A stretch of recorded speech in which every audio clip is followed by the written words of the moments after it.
Good evening. My name is Sashank Valagati.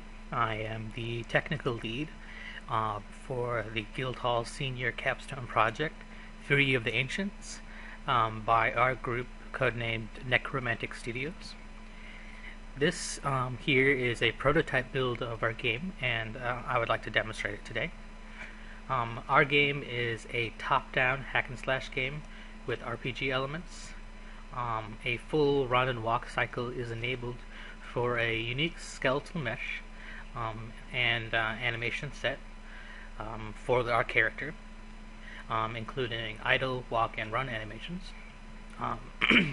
We currently have 2 weapons implemented in the game, a scythe, which you can see here, and a hammer as well. And essentially what I would like to show you today is all the things that I have coded personally for this project. All the weapons, animations, melee attack abilities, and special attack abilities have all been coded by me. Of course, with the artwork and the meshes and stuff have been done by artists, and the level has been created by level designers. I also have 2 other programmers on our team who are helping me with the HUD, as you can see, and the AI for the enemies. This is a 15-person team and a semester-long project. Currently, we are in the first month of production, so everything you see here is not a final cut, but what we have accomplished in 1 month's worth of work.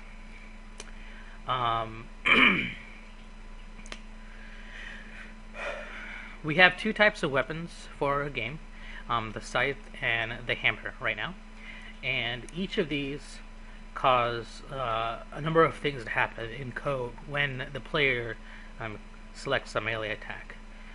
First, the melee attack is engaged, and in that motion, input is disabled, so the player can no longer move until the attack is complete. The animation is called, and at certain points in the skeletal mesh on that animation, we register impact points through the air that you can see by these debug lines. Any enemy that crosses within a threshold value of these lines takes damage and will get subsequently hit and lose life. Our melee attack is currently chained, so if you press twice, you will see that you actually do 2 different animations. And you can see that the animations are also unique to the weapon, as different weapons have different attack patterns. A couple of other things are occurring here that you may not notice, but simply take for granted if you were playing games, but you would notice if you had a lot of experience developing melee attacks. The particle effect, first of all, adds a lot to the attack, but in addition to that, there is a slight push forward with the character every time you attack, causing you to go deeper into the crowd of enemies and deal more contact damage with that. Currently, input is enabled at any time you're in an idle state or when you are almost done with the previous animation. So you can see here that in the middle of the returning from the first swing, I can go ahead and click again and attack 1 more time with a different animation. So this way we have set up chain combos working for our game. I'll go ahead and show you the basics of our gameplay. I'll go fight some minions over here and see if I can take them down. These minions are being spawned in front of me as chosen by the level designers, and this is just a test build, so they currently do not have meshes or unique abilities just yet, but they will continue to attack me until I defeat them, or until I run sufficiently far away. That is essentially the pipeline for our melee attacks, and for both of our weapons. Now I'd like to show you the special abilities. Again, the special abilities were also all hand-coded by me, so I'll go ahead and demonstrate one here, where I press a button and cross across all the enemies, which is known as our ability Crosscut, which deals damage to all enemies in a line. This ability also plays a unique animation where the player, which will have two swords during this time in the game, crosses and attacks with both hands during the direction of attack. You notice that the experience bar is working. I am gaining experience and losing health as the enemies attack me, as well as gaining our form of mana, which is called Wrath. This kind of mana is going to be used for deploying other abilities. Two more abilities that I'd like to show with the hammer right now that we have in place is the Dual Strike, which attacks with what would be two swords on each hand, one sword on each hand, attacking at once, and then a Dragon Fang, which attacks and slices the enemy, placing a debuff on them, which will be implemented soon. The abilities with the Scythe right now are a Cleave attack, which attacks enemies in all directions around the player, and attacks multiple enemies.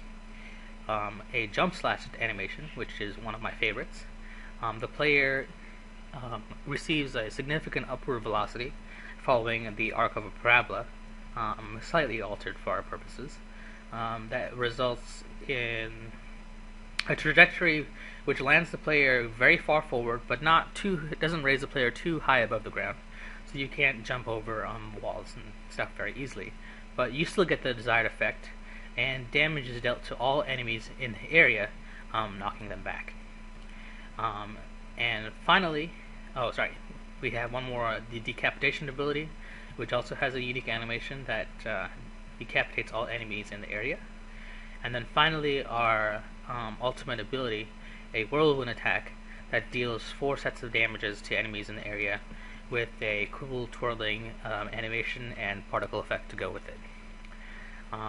Each of these abilities and melee attacks was, each one was hand-coded by me. This is a demonstration of what I have been able to accomplish in the engine.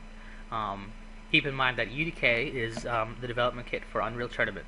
So this is a first-person shooter engine, and it's essentially not designed to play top-down hack and slash games like this right out of the box. So you can understand that it took a considerable amount of work to get this up and running and get all the animations, enemies, HUD, special abilities all working, including particle effects and damage trails and such. But I feel like we have done well for 1 month of development. I'll go ahead and show you the knockback feature that we also have implemented with enemies.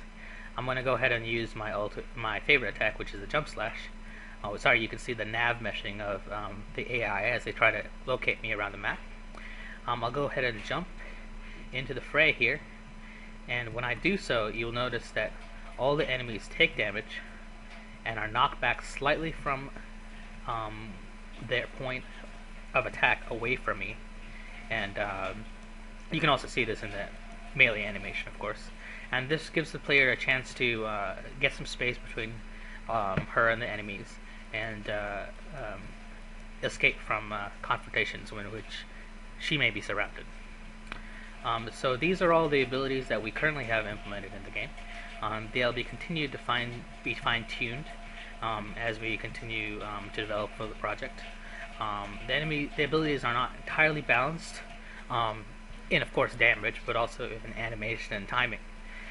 But as you can see that our input system and our control system and the damage currently works pretty well for our prototype, so we've been pretty pleased with the results so far. Once again, my name is Sashank Velagati. I am the technical lead for our senior capstone project, Fury of the Ancients, under the group name Necromantic Studios. This concludes the demonstration. Thank you very much.